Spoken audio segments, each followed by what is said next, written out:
like if you're not a provider, then you're going to have all the security issues, the safety issues, the stressors. You can't even go on a good date, do whatever. So I know it's taking you a little time to sort of figure this out, but the fact that you're doing it now and you keep moving forward to try to make it happen is amazing. You have to always be able to provide, right? You can take that burden off. And then once that burden is off, you can start to focus the other issues. But the money thing, money should never be a freaking problem. People fight about money all the time. It's one of the big reasons for divorce. It's top 3. And it's so stupid because if you take the time to learn some skills, which it sounds like you're doing, and you start actually providing, then you don't have to worry. You just automatically remove a solvable problem. That's a solvable problem. Remember Catherine was talking yesterday, right? That's a solvable problem. It just means you have to do a little work, get up a little earlier, work a little later, learn some skills, learn to make some money.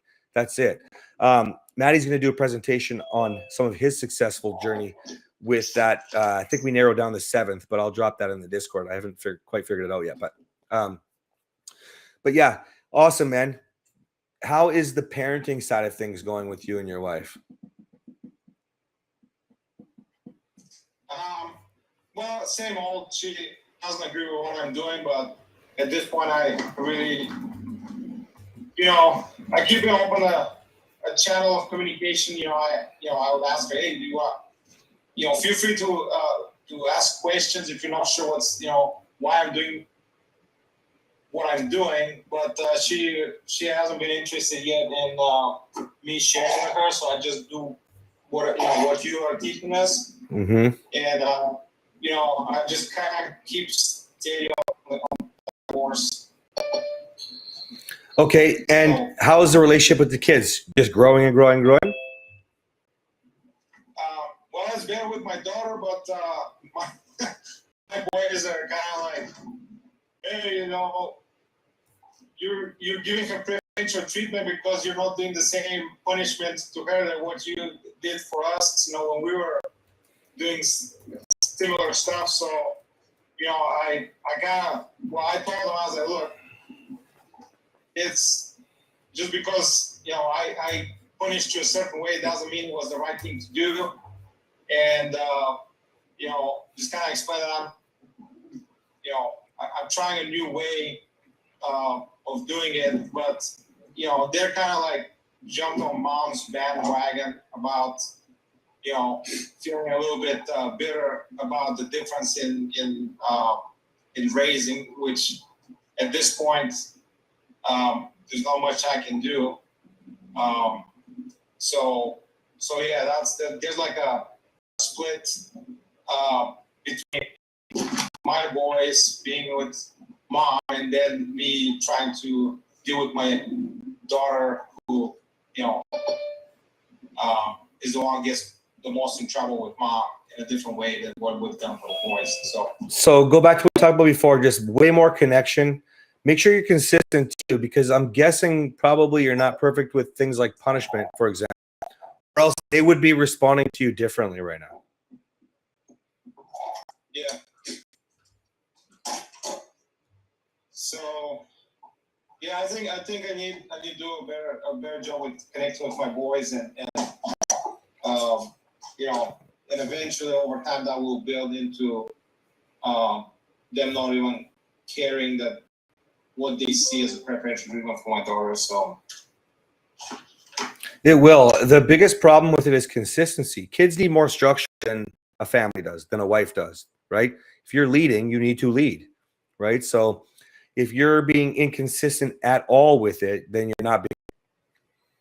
Now, part of the inconsistency is going to come from the challenge from your wife. That's it. We don't have to get into the details, but your wife is not parenting in a safe, sound way for children. That's it. I'm not judging her, but it's not. I mean, the way that she wants to yell, the way that she wants to reprimand, the way that she wants to punish, it's not working. So we don't worry about what she's feeling about. You literally lead by example and you invoke curiosity. Do you want me to tell you about how well it's going? And it won't look like that because you're not being consistent all the time. So if you can be consistent and you can, pardon me? I say I see the difference because my daughter would listen, to me, like when I ask, hey, can you do this? Can you do that? So, that's part of the other frustration. Like my wife sees that my daughter actually listens to me and does things for me. But, while I'm going to work, she just does nothing for my wife. And, Yeah, but that things like, hold on. So this is like anything else in the program. If she needs to look internally for herself, instead of blaming you, get out of her own victim triangle, that's on her, man. Nothing you can do. And you don't need to reprimand your wife. You don't need to fight with her. You don't need to explain and lecture. Nothing. You invoke curiosity. Would you like to talk about this more, babe? Because this is going well for me. Well, no, but it's going well for you because you're not the one. You don't punish, blah, blah, blah, blah, blah. No, it's actually not the case at all, honey. I'd like to talk more. Would you like to know more? Because right now she's in her own victim triangle. It's all your fault that my kids don't love me. How the fuck is it your fault if the kids don't love you? That's impossible. Yeah. That's impossible, especially with a mom. Yeah. Okay? It's not about Disneyland dad because you are not Disneyland dad either. You know the expression? You know what I'm trying to say? Right? Yeah. It's not like you're there just to be fun. No, there's rules, there's boundaries, you're setting limits. It's not like we talk about just being super. That's not what we do. So don't let her suck you down that rabbit hole. Stay consistent and invoke curiosity. Babe, life on this side with the kids is awesome. You want to try it? You want me to help you with this? And then share peace and parenting, share Michelle's stuff. Get her looking at it, man, because it works. Right? Yeah. And just stay the course because the kids come between you and your wife so much, but unfortunately, you still need to maintain your man with kids here and follow your core values here and go, and we'll bring your wife along. Okay? Mm-hmm. Yeah. But it is absolutely not your fault if the kids, quote unquote, love you more. It's the connection that you have. It's not how it works with kids, man. They're either connected or they're not. Yeah. Yeah. Like I said, I'm just, I was just giving an example that it's working. It's turning around for me, my daughter's relationship, and that's all I can do. I can't control my daughter for my wife or anything like that. So.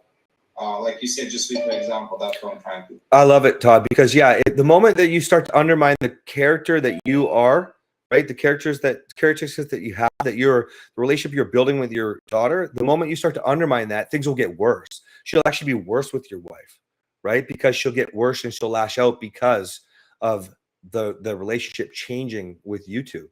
Okay. So stay the course. I love it.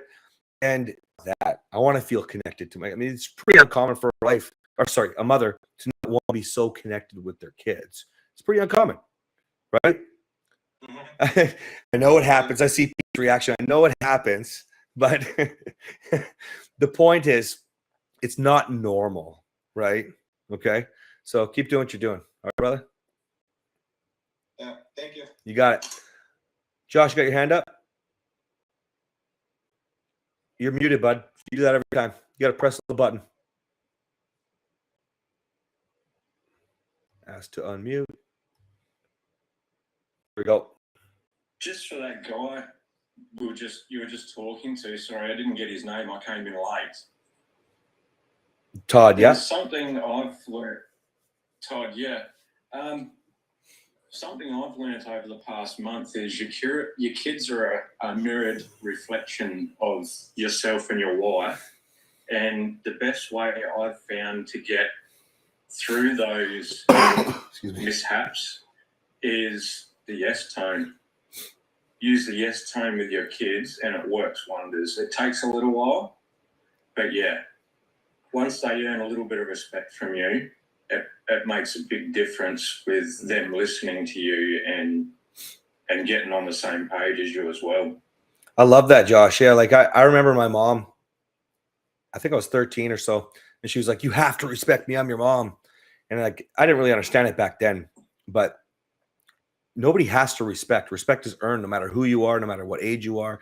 And the problem with parenting nowadays is we still were all raised that way, where you must respect your parents. Well, listen, I don't talk to my fucking parents. That worked out really well for Yeah. them. That worked out really well for them. If you don't want a relationship with your kids, you can treat your kids the same way. You can force them to respect you. But you're right. The moment you start to do things like that, what happens? You change the dynamic. You bring that yes tone. Yeah. And then all of a sudden, what happens is you start getting along more. And then you build on a relationship. See, I love that you picked up on that, because the reset, sure, we talk about our wife, but it's about every relationship in your life. Absolutely. Think about that. You don't 100%. go to a stranger at the grocery store and you treat them with disrespect. Not at all. Right? You bring the yes tone and you change someone's life. You Yeah. made their freaking day. And then what do they do with that? Maybe you save their life, or maybe they go do something incredible because they brought the yes tone somewhere else. And that inspires somebody else who did something massive, like donate freaking $500,000 somewhere. Like, who fucking knows? But we limit ourselves. We should always be giving and giving and giving. So I love that, man. I love that a lot. Good pick. Awesome. Thank you. You got it. Share, what's up, buddy? Hey, how's it going? I'm good, man. You?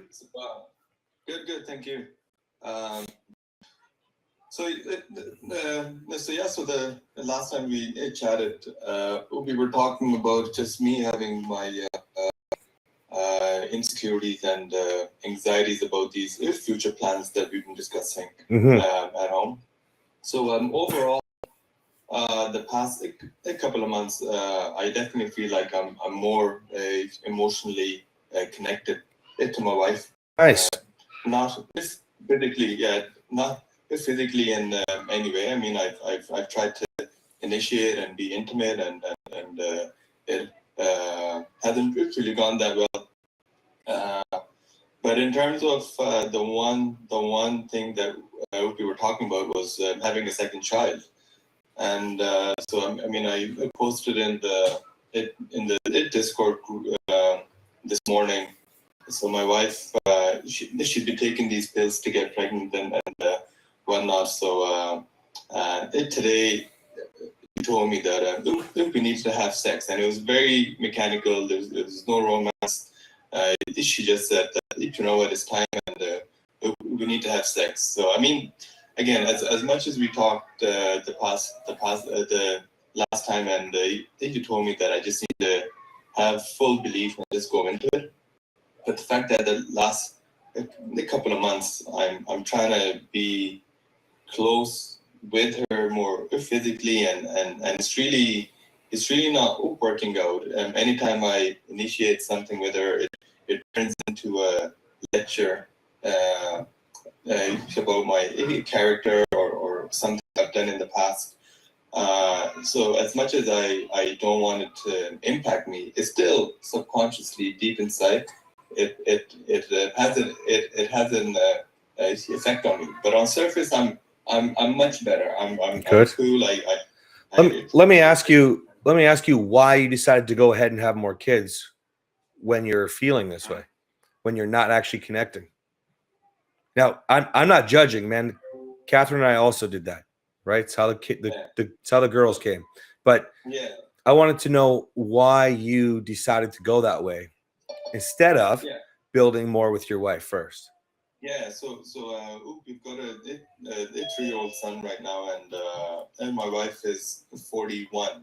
So we don't really have much time to connect and have kids in the future. I mean, we can always adopt kids, but I would prefer to have my own. So I mean, the main reason is just basically her age. That it is a last-ditch effort to have a second child. So here's the reason why I asked. Okay, so I can understand the logic there, and that's fine. But then I can see the frustration when you're trying to build this emotional connection. But if we don't have it, and we're just doing sex mechanically to have the baby because of the choice we made, then you slow down your progress for the intimacy anyway. Right. And so you're going to have to invoke some more patience and start to just continue to build the actual connection with your wife. Now, she's bringing up the past and all that. Last time we spoke, you were really frustrated and you were having a really hard time. Have you been able to really control? You're in response mode, not reacting. You're in control of your emotions. You're making decisions appropriately with your core values. Can that describe you? Like, can you look at yourself in the mirror right now and you're pretty proud? Absolutely, absolutely. Cool. I've handled myself really well. I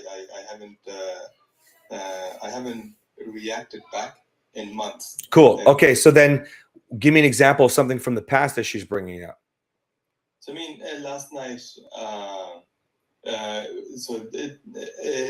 there's been a common theme the past few weeks. She's just saying that I don't prioritize her needs, her friends, her family, and I'm just focused on myself. And then that's going back to me waking up early in the morning. I'm trying to work out. I'm trying to go to bed at a decent time. So just kind of staying up late with her is proving to be difficult, but we still stay up late. And then this summer, just a couple of friends of mine, they were getting married, or I've got my 10-year reunion coming up, so we're traveling for that. So it's kind of turned out that it's all my kind of events happening. Okay, so in that case, she's not bringing up the past at all. She just doesn't feel like a priority. So you have to make so first things first. You're not going to change your morning routine. That's getting you focused, getting you started, and she's still sleeping. It has zero bearing. So don't hear her say you're not prioritizing me there in the morning. Do what you got to do. You might also make sure you have better quality time when you're together, right? If you're I'm just going to make up an example. Let's say you're watching TV most nights when you're together. She doesn't feel like she's actually having a great quality time, but you still have events going on which are more exciting and they have nothing to do with her. It's only because of work, for example. Well, she's not going to feel like a priority. So why aren't the dates more spectacular? Why isn't the one-on-one time more quality time, right? Are you taking time throughout your day, potentially, or throughout the week, using your lovers list and giving her some really great affirmations that actually mean something, not just you look hot or you look pretty, right?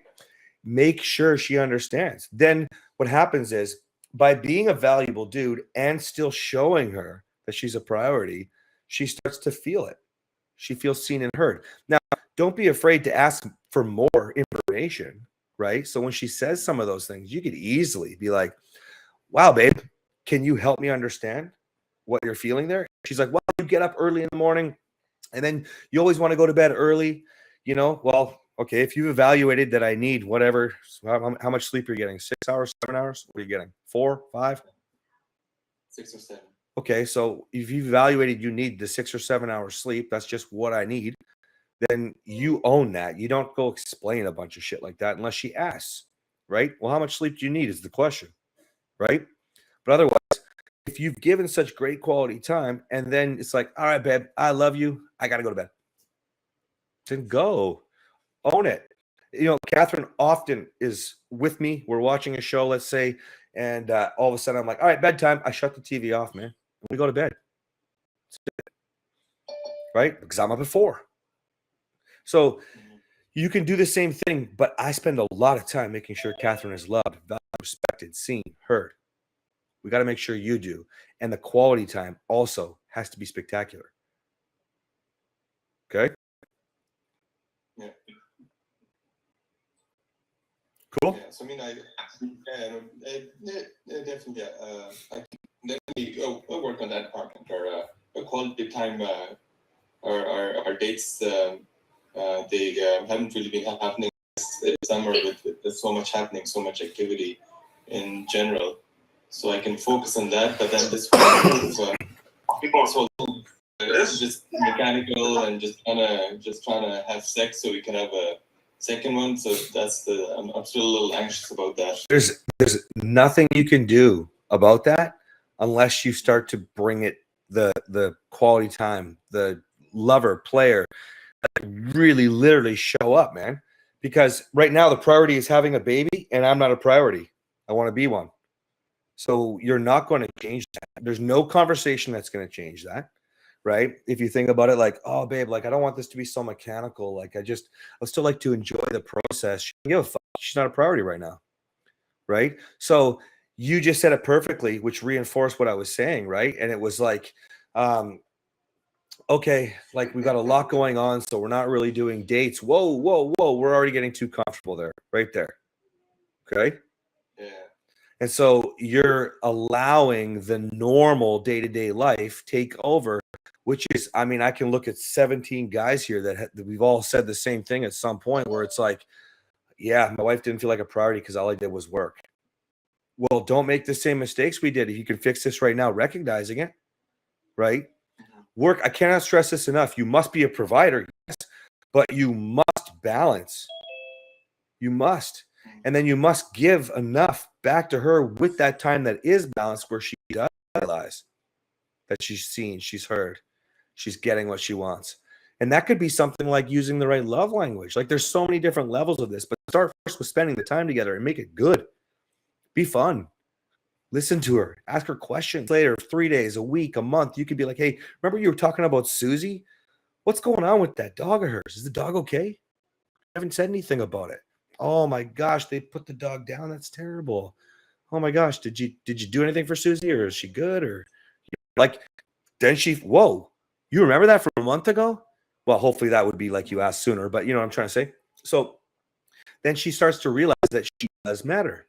And it's not just work. But for sure, man, if she's recognizing all these things that you're doing for work and we're busy this summer, so we can't do anything, well, then work's the only thing that matters. And see, this is the problem. This is why we think as providers, we're doing a great job. Well, no, we're not. Yeah, we need to provide. I mean, if I don't get my work done, if I don't do this event, I can't. What's more important? Okay. Balance. Got to find a balance. Okay. Absolutely. A lot of the times, guys, with your wife, with your kids, you'll spend less time. As you level up as a man, you'll spend less time with your wife and your kids. But the quality will be 10 times the time that you lost. Put your phone down when you get home, right? You put your phone down and the quality time goes through the roof. Now, I know she has to get off her phone too, etc. But think about it like if you're at a restaurant, how everybody's got their freaking phones, man. Where's the quality? So you might go to a restaurant every single day with your family and you have your phone every single day, but one day without your phone is the only day that actually matters. And if now you're down to once a week instead of 7 days a week at the restaurant, everybody feels connected. Your wife now feels like a priority. Kids feel like a priority. Connection grows. Make sense?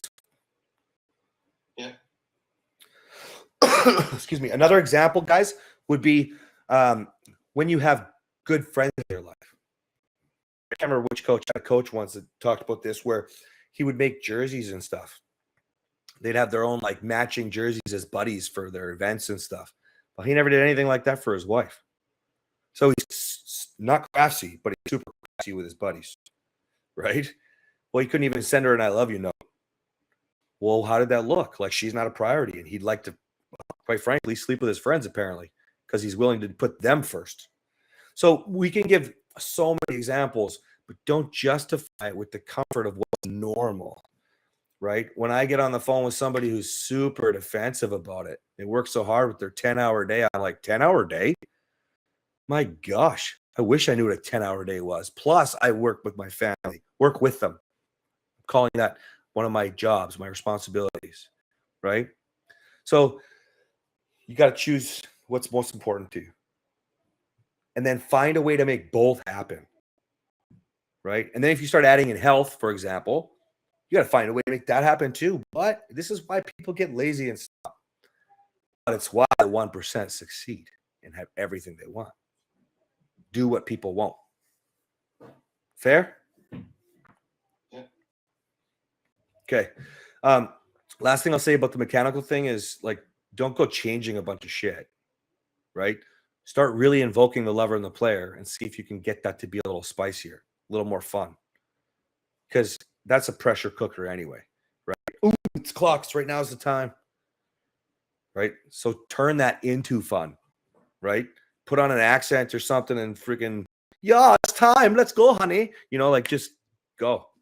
Turn it into something. You don't have to just make it mechanical. Pick her up, throw her. You're a man. Twirl her around. Throw over your shoulder and say, "Nah, we're doing it over here this time."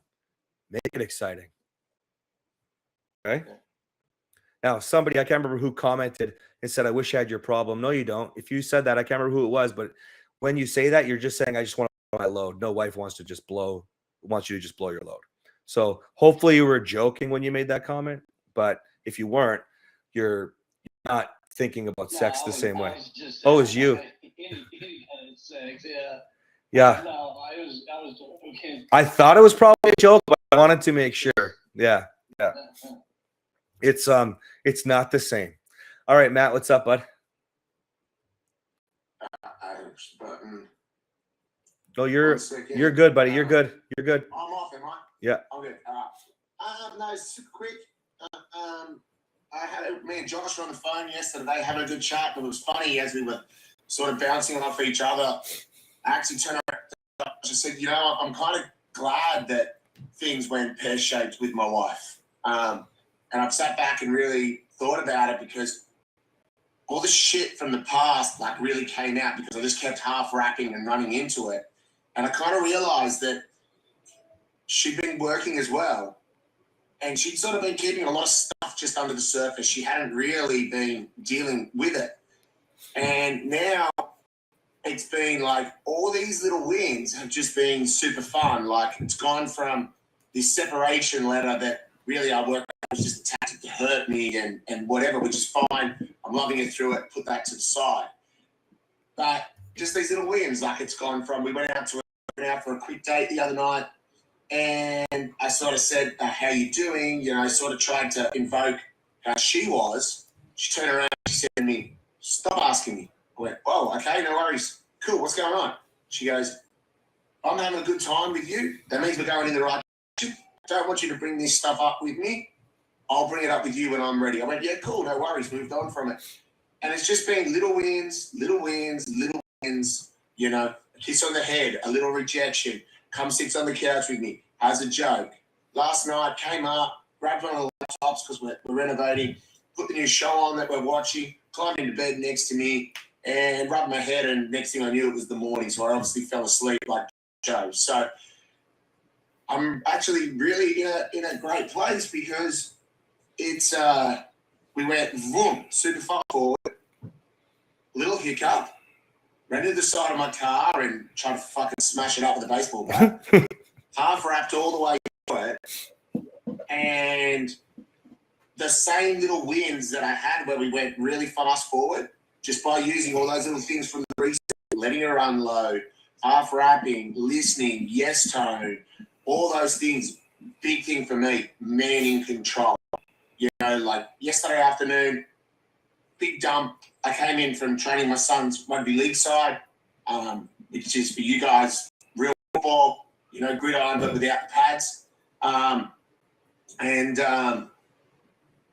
She just unloaded on me about the other kids. Like, straight away unloaded on me. Didn't say a word. Stat reacted. That would have sucked. That would have been this. That would have been that. Da-da-da-da-da. And then we went on, had her on for dinner. We had this great night, and then everything else rolled on from there. And nothing else came out. She even made you statements in that when she was unloading, like, you guys never helped me. You guys this. And instead of being defensive, just listened. Back. Over in 5 minutes. This is the thing, guys. Like it sucks. It sounds like it sucks. Like I just want to come back to Sherry. You're talking about her bringing up the past, and this happens a lot. But you should welcome this, because when she gets to the root of it, it's done. Typically, it's done. That doesn't mean it won't tie into something else or you want to revisit it. That just means she didn't finish packing it. But it means she feels safe enough.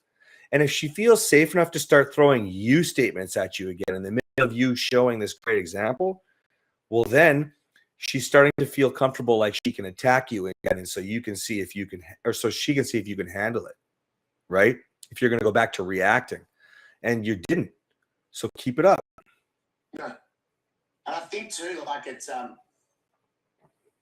as horrible as it is when it's all happening. The connection between me and my wife now, all right, we're not having sex at the moment. So what? Who gives a fucking shit? That'll come in time because came in time last time. I know it will. Who gives a shit about that? We're still dating, but the connection between me and my wife right now is actually stronger than when she was chasing me around the house 4 or 5 weeks ago. Because I've got to that, real person there, the real issues. She's let them all out, and then I'm able to process them, and I'm able to work with us. So, to be honest, like I said, I'm so glad that it happened, because I do know that foundation is going to be even stronger now. Oh, hands down. And wait till she's chasing around the house again, when she can feel the way she's feeling. Yeah, exactly. Right? So Exactly. So that's something forward. 100%. Well, I love it, man. Which keeps you in check. I love it. Keep it up. It's good. All right. Who else got something here? So I just got the reason I was late at the meeting with the attorney, Mm-hmm. and the agreement that I talked to you about, Cass, is 100%. It's enforceable, it's legal, and it'll hold up. So first off, thanks to everybody who's reached out to me. I appreciate it. I'm good. Things were on track until last night for me heading back to the U.S., and then she threw me a curveball, offered me a post-nup, basically saying that she's signing away her ability to fucking fight and ruin my chances for custody and everything like that. So she's agreeing to everything equitable across the board, with the list of things that if she does, she doesn't get anything. So I had a meeting with an attorney, and everything looks like it's good. So I've got an appointment set up with the embassy on Monday to get it all notarized and proceed and see what happens from there. Just like we talked about earlier, Nicholas, like, this is not ideal, but it's a massive step for where you're at. And also, she's forcing herself into the bottom to figure things out, which I doubt is her intent. I don't know where this is coming from, and I think we agree. Who cares? We don't understand, but we don't often figure things out like that. Whatever her state of mind is to make this decision, wherever she's getting the advice, it actually doesn't matter. You're in a position to be the best father you could be for the kids, and maybe, just maybe, she'll get the help that she actually needs, because she needs it, unfortunately. And you haven't been able to deliver that. So, and that's not on you to deliver it, by the way. Sorry if that sounded like that, but I think this is a really solid move. How are you on the fact that, like, you're going to be there, not lack of a better word, moving forward, pretending, whatever that looks like for you right now? It's kind of shit. I'm not gonna lie. Yeah, I bet it is. It's been a painful journey here. I felt massive relief, like, as I've been kind of going through the house and packing stuff up and getting rid of some shit and everything like that, and I felt some massive relief. And so last night was like a really fucking painful ass curveball, because it's like, this is too good of an opportunity for me to not take it, because this could be a great opportunity for her to be in a position where she has to fucking step up and get herself some help. Or if she doesn't, which is sadly more what I'm expecting, More than likely, firebomb again. Yeah. But if she doesn't, then I don't have to go through some massive protracted court battle that's going to be, disgusting for the kids and horrible for my finances and everything like that. And it'll just be nice and easy, quick and done. And when I checked on you and that's what you said, I was like, you can't afford not to do this, unfortunately. But also, that's a lot to do with her mental state and the help that she actually needs to get. So this is a much better move, because now it forces you out of the am I or am I not enabling her behavior anymore. It forces you out of that. It forces her into a role to have to take attention and put it on herself, take responsibility for what she's, not been doing, actually. And actually for what she has been doing, unfortunately. So, all right. Well, I'm glad that you're as cool as you can be, man, with kids, and maintain those boundaries with her. I don't know what that's going to look like with her, if there's going to be some sort of weird demands, things like that, or expectations. I have no idea, but I have a feeling you could be up against some of that, and then some painful reactive behavior to hurt you. So watch out for it. Be prepared. Knowledge is power. I mean, for the most part, I'm going to keep doing as I've been doing. I moved out of the bedroom just 'cause I didn't want to be fucking part of that shit anymore. Yeah, I don't blame you. You know, stay in my own little bedroom here. Yeah. And when she fucking threw this shit at me last night, I told her, if once I'm gonna have my lawyer look at it, because she knows I'm talking to her. I don't know how the fuck she figured everything out, but she did. So I told her I'm gonna have my lawyer look at it, and if it's good, it doesn't mean that we're husband and wife and we're moving forward happily and everything is good to go. It's just that it's gonna be on her at this point. You can do. I'm gonna continue doing everything I've been doing, That's all you can do, man. but it's on her to convince me. And I wouldn't even try to reframe the perspective of her convincing you. That's a negative connotation, right? Like right now, we don't even need to think that far ahead. She's just made a lot of really poor choices, and she's got some mental health issues that are not your responsibility anymore. That's when you put your boundary. So, but just to be clear, guys, he put his boundary in because of where he's at, okay, and where she's at. There's a big difference, and I just want to make sure that you don't lose focus of the man that you are, because it's really easy with some of the things that she has done, right? Mental health aside or not, we're not going to excuse anything because we can all get help, as you know, with your own journey. So, if you have any trouble at all, which I don't really feel like you will, but if you do, you just reach out to me right away, like right away. Okay? Absolutely, brother. Yeah, don't be afraid to say to her, I need a minute. Okay? Absolutely. Okay, cool. All right. James, you need to give us an update, dude. Let me step away from this ringing camera. Sure.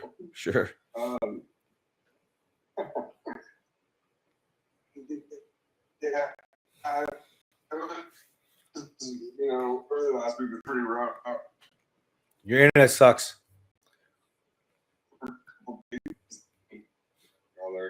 I don't hear you. Your internet sucks. We're all had internet. Okay, you're good there. Don't effing move. Just talk. Oh, you moved. Yeah, so, He moved. The remorse set in.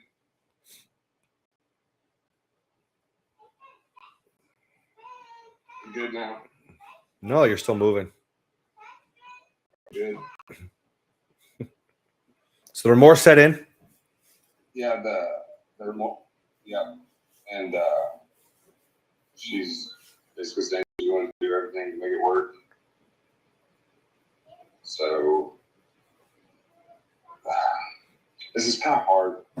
I know it wasn't me, but so I did some research along with Jeff, how Courtney is going through, Mm-hmm. and I really truly believe she has an addiction problem.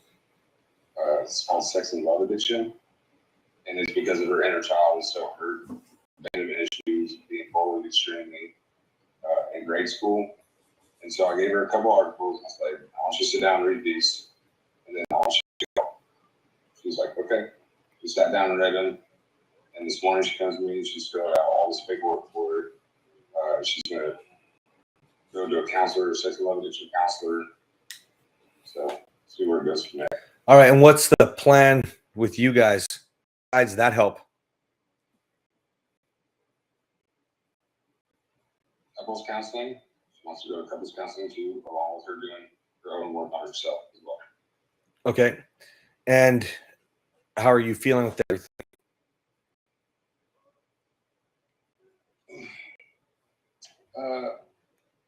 So part of this thing too is the paperwork you fill out is you have the betrayer and the person who's faithful in a relationship, and you go do a course together, 7 days free, and then there's another 18-week course, and then they also have retreats too. I'm up and down. I'm good for half a day, and then I'm frustrated and angry. Okay, you gotta And then really. research on this, I realized. Go ahead. I was gonna say, man, you gotta really reel it in. Like, you can't move forward if you're gonna fall into the insecurity or the frustration or the anger, especially if you're recognizing. I really believe your words were, I really truly believe that she has this problem, and so I wanted her to get help. So you've got to maintain the leadership I'm role angry here. at my own. Yeah, not in front of her. PBS. Oh, you're just going through your Just roller by coaster. myself, in my own head. Yeah, in my own head. Okay. Still. Yeah, I can understand that. You And I, work through it and to be alone, or honest, you I work think through it our with Jeff? relationship has never been- Are you working through it alone, or are you working through it with Jeff, or what? Yeah, so Courtney is like on a good path too. And so Jeff is giving me that information, and that's what I'm transferring to Katie as well. And so Okay, you know, be she careful. came to me this morning, she filled all out. I didn't ask her to fill all that out. I want to just stop you right there. Be careful, because you and Jeff bond over the same pain, and in which case you could sit in the pain and not actually move forward. So do not get sucked into that trap. Right. Do not. You reach out to me, you reach out to Pete, Nicholas, whatever, Greg, somebody. Just do not sit in the pain with Jeff, because let's just say, for example, one of your girls makes a mistake here. Okay, so you both recognize and you want to be supportive, but then that frustration that you've been sitting in now allows you to start reacting stupid instead of supporting and loving, right? Because we want to be responding, we want to be helpful, supportive. You can't choose to move forward and then not support. You can't be up and down on a roller coaster if you want to be a leader. Okay, so cool. If you and Jeff are talking, you make sure you reach out both and tell Jeff if you see him. I think they just popped on here. Just make sure that, yeah, you did. Just make sure that Jeff, you and James are not just sitting in each other's frustration and pain. As nice as it can feel to be validated with going through something similar here, make sure that you're using us to get you out of that shit and moving everything forward. Okay. Okay. I have no doubt both of you are pretty responsible with that, but it's not easy with the emotions, right? The pain. Okay. Yeah, well, yeah.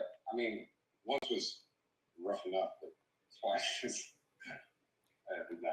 Yeah, it's a little. It's a little different than last time, because last time I took 100% responsibility because I thought we pushed it forward with that. But now I'm starting to see that maybe she wasn't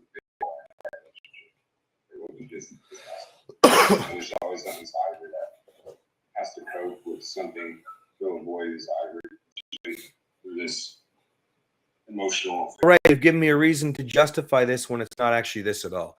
Like, if you think about, like, that's like saying that, like, those of us who have an anger problem, right? Like, oh, okay. So now if I understand that I'm lashing out with anger because of my childhood, but listen, we still have to be adults and grow up. It doesn't necessarily mean that, like, anger management therapy isn't what fixed it for me, So just be aware. You're learning right now, and so is she. Be supportive of that journey so that you can, this is for you and Courtney too, Jeff, so that you guys can learn, grow, and bring her up with you. Okay. Because it might just be a stepping stone. It might not actually be the actual reason. It might be just part of it. It might just be something that's triggering her. There's all kinds of different ways that we can look at this.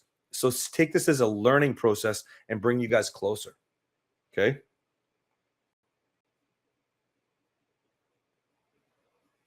Okay, cool. All right, guys, I gotta let you go. I'll see you guys on Monday. See ya. Bye, everybody.